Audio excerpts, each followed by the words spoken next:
Oxford, a city set in the very heart of England, with a history going back over 1,000 years. A city of dreaming spires that has seen so much English history made.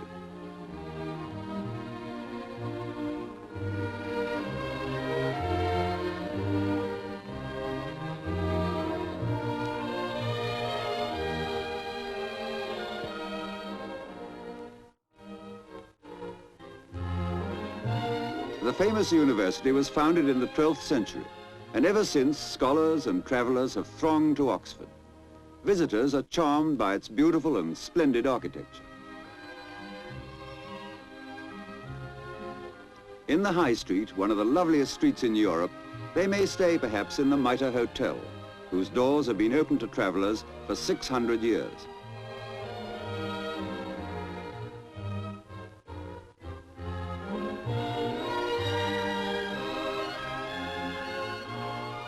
But the colleges, like Magdalene, founded in 1458, are Oxford's glory. Many think Magdalene the loveliest of all, though it's hard to make a decision among so many beautiful buildings.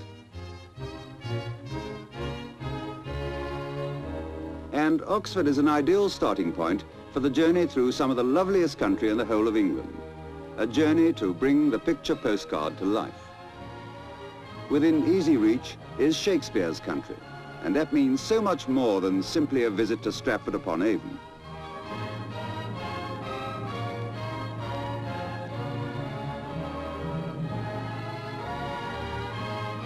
But Stratford-upon-Avon is the heart of Shakespeare's country, and here in the fine modern Memorial Theatre on the banks of the River Avon, Shakespeare's plays are presented for 8 months of every year. Close by his theatre, so different from the old Globe where he saw his plays performed, sits the immortal bard. In a magnificent setting stands Stratford's Holy Trinity Church, where William Shakespeare was christened and buried. The country round Stratford-upon-Avon is glorious. In the High Street are some of the finest half-timbered houses in England, which harmonise so perfectly with the surrounding Warwickshire landscapes.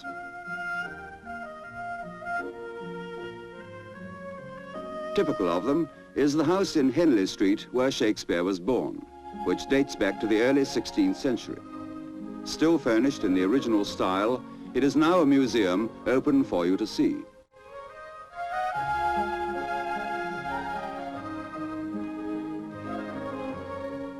So much of Stratford looks as it did in the poet's day. Even the old shops recall the past. And the hotels of Stratford were once old coaching inns. The Falcon dates back to the 16th century. And so does another of Stratford's many hotels, the White Swan.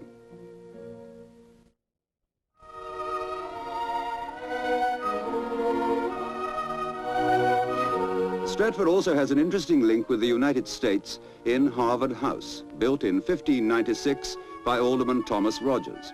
His daughter married Robert Harvard, and their son John founded the famous American university. The house was bought and presented to Harvard University in 1909. Mary Arden's house, where Shakespeare's mother lived.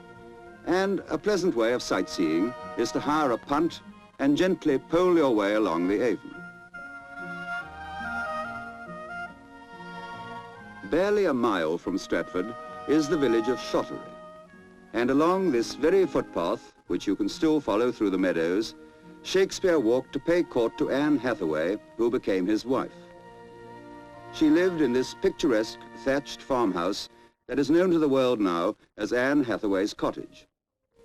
It looks today very much as it did over 300 years ago. Descendants of the Hathaway family owned it until as recently as the end of the last century. And inside, there is still much of the original Hathaway furniture.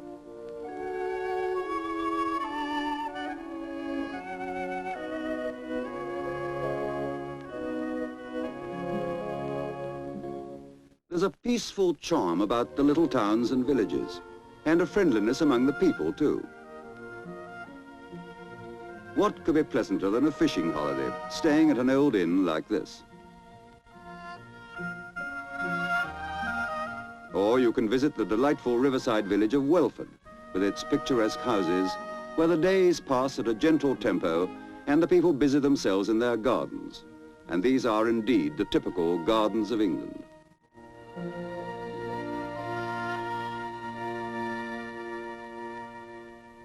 What glorious country you can drive through when you start to explore further afield in Shakespeare's country.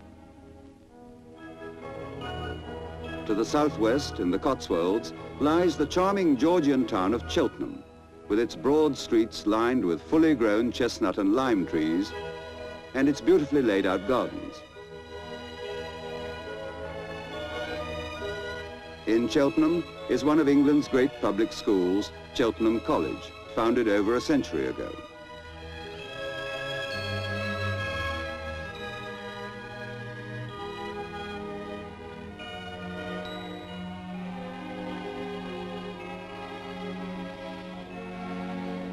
Eastwards now, through the lovely Cotswold country.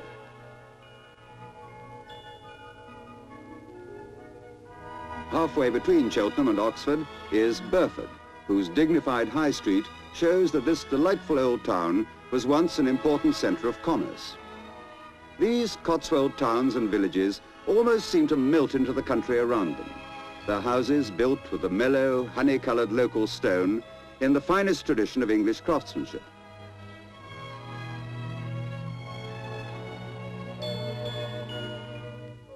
Here in Burford, life is a gracious, pleasant affair.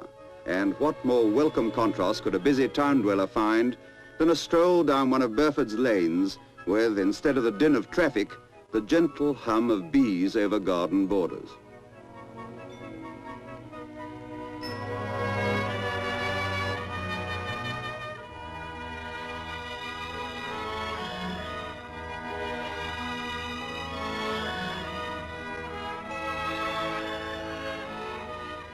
Burford was once a great centre of the wool trade in the days when the spinning and weaving of wool was England's greatest industry. Those days have long passed, and Burford's fame is a great commercial centre with them. But fine woolen cloth is still woven in Burford, and lovely materials are made on hand looms like these.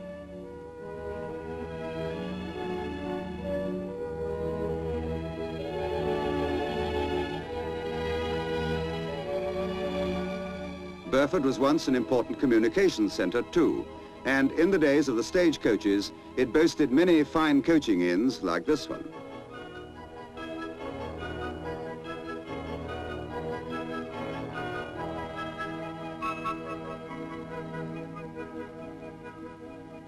There are so many contrasts in Shakespeare's country.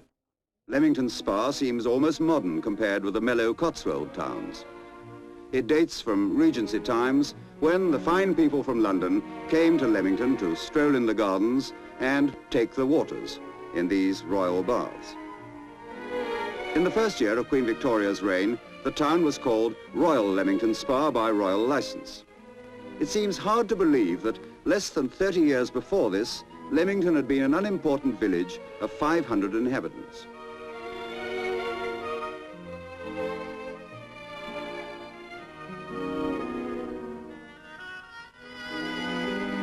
Today you can follow the example of those Regency visitors and, like them, go to Leamington Spa to take the waters and to walk in the beautiful riverside gardens.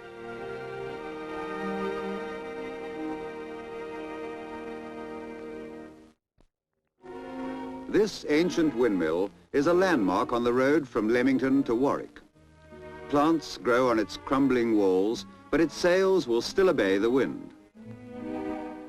On to Warwick, a town steeped in English history whose origins go back to Roman Britain. Dominating the town is magnificent Warwick Castle, standing in a commanding position above the River Avon.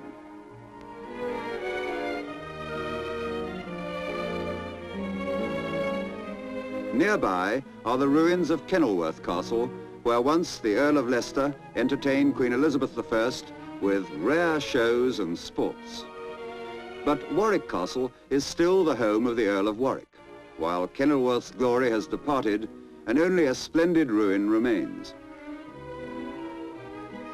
How charming the old thatched houses are as the road leads back into the Cotswolds. In Chipping Campden, a lovely name for a lovely town with its high street sweeping in a graceful curve to the old wool market hall. Seldom used as a market now, it's a favourite stopping place for visitors, who are likely to stop too at one of Chipping Campden's picturesque inns. Stow-on-the-Wold is set in a country of rolling hills and meadows. At one end of its open marketplace stand the old stocks, originally prescribed as a punishment for unruly artisans. Petty offenders sat with their legs imprisoned for a stretch of several hours.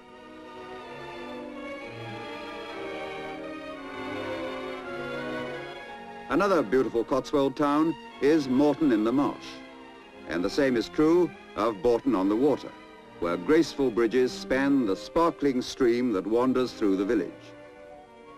Here in this tranquil English village, there's no bustle, no hurry. You can spend your time agreeably, idly watching a trout rise, or the villagers going about their daily tasks.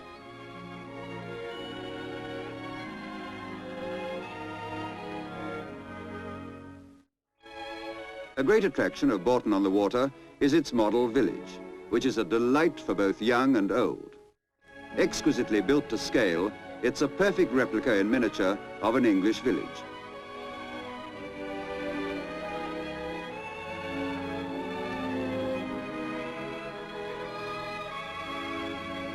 And what fun for children to roam through these enchanting streets, stopping to peer into a church, playing the part of little Gullivers in a tiny Lilliput as they tower above the houses and bend down to look into shop windows.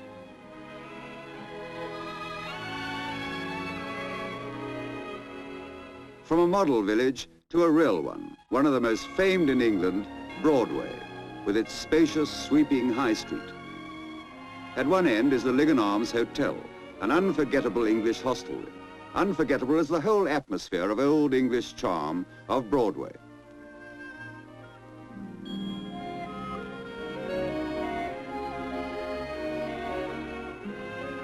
Yes, these picture postcards were all brought to life.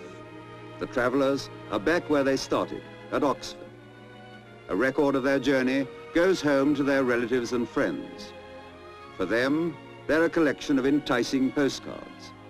For the travellers, a memory never to be forgotten of their journey through Shakespeare's country.